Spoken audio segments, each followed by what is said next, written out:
The best way to use your PS5 or PS4 Gamepad on PC is using it through Steam, and in this video I'm going to show you how exactly to do that. So the first thing you have to do is go ahead and download Steam. You can download it through the link in the description down below. So after downloading and installing Steam, go ahead and connect your PS5 controller to your PC. Now to do this, you can either use a USB connection or Bluetooth connection. So for the USB connection, all you have to do is plug in your controller using a Type-C USB cable. But to connect your controller via Bluetooth, all you have to do is go to your Bluetooth settings. So you go to Settings, Bluetooth and Devices, then go to Add a Device, then select Bluetooth. So now go ahead and hold down the PlayStation button and share button at the same time until the controller starts blinking twice in quick succession. So wait for your controller to be picked up, and once it's picked up, go ahead and select it, and to have it connected, then click on Done. Now that you have your controller connected, go ahead and open Steam. So from Steam, go to Settings, then look for In-Game, and make sure to enable the Steam overlay while in-game. Then you should also use the big picture overlay when using a controller. Once you have those two checked, let's go over to Controller. So now under Controller, make sure to turn on Game Rumble if you need it anyway. I personally like Game Rumble. Make sure that you also have the guide button focuses Steam checked.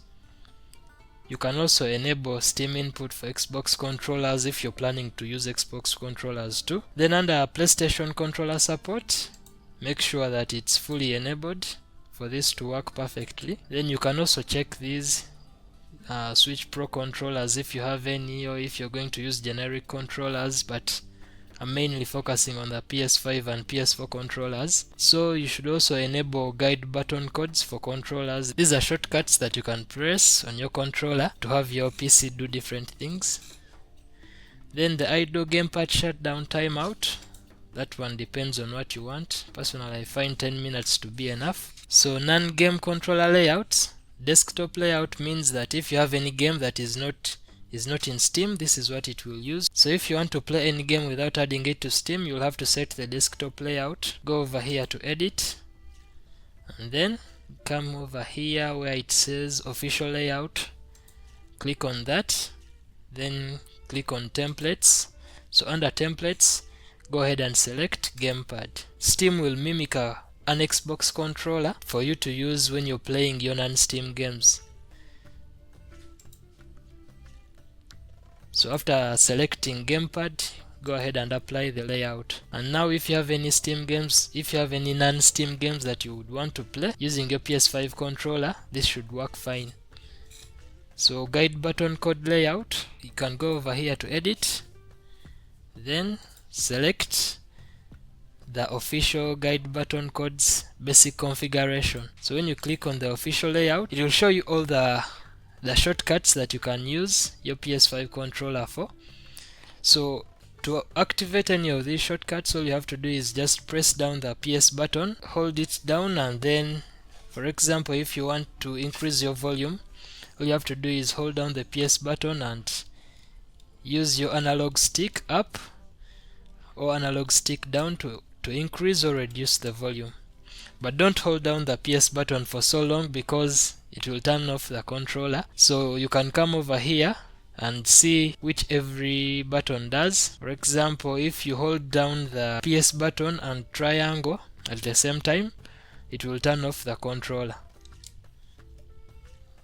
Then to turn it back on, all you have to do is press the PS button,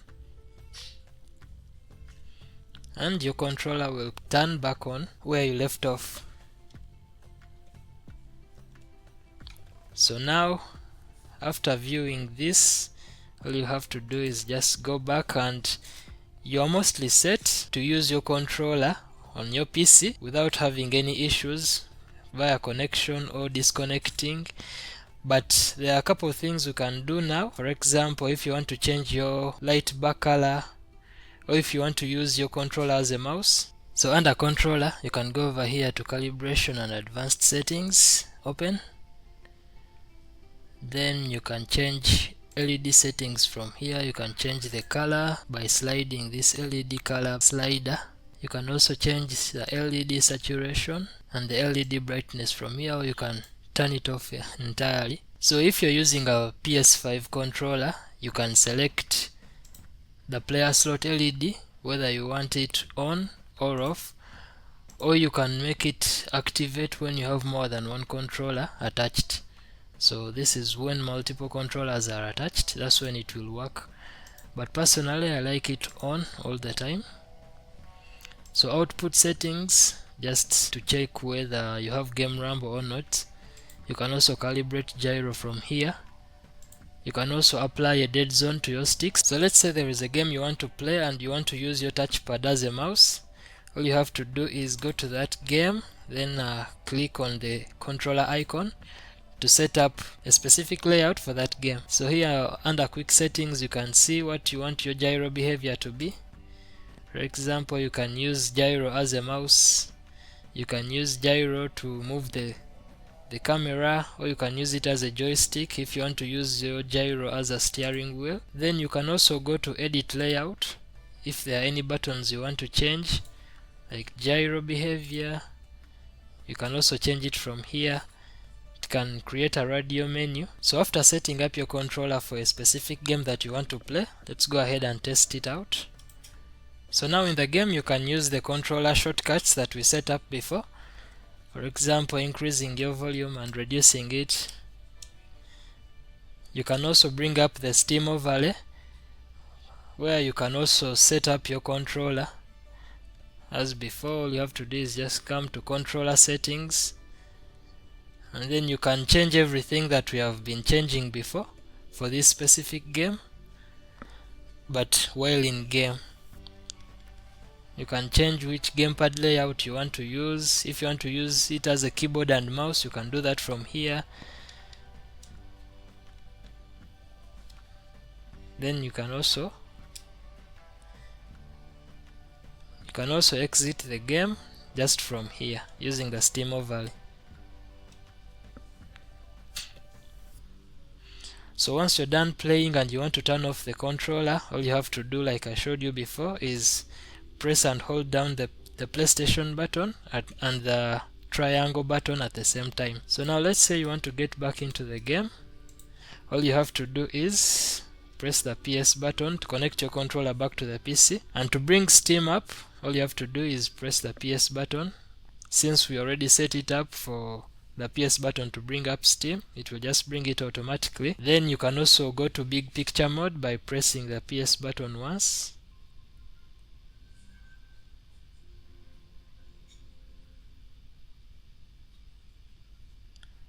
So now in big picture mode, you can just press the PS button to bring up the settings. And basically you have all the settings that you had before. In the desktop mode, you can change everything from here as well.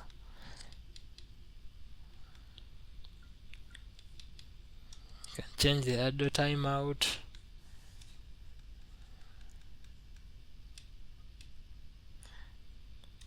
And so basically I think this is the best way to use your PS5 controller on your PC or your PS4 controller. And so that's going to be it for today's video. If you picked out any value from this video, don't forget to subscribe to my channel, like the video if it was helpful, and I will see you in the next one. Peace.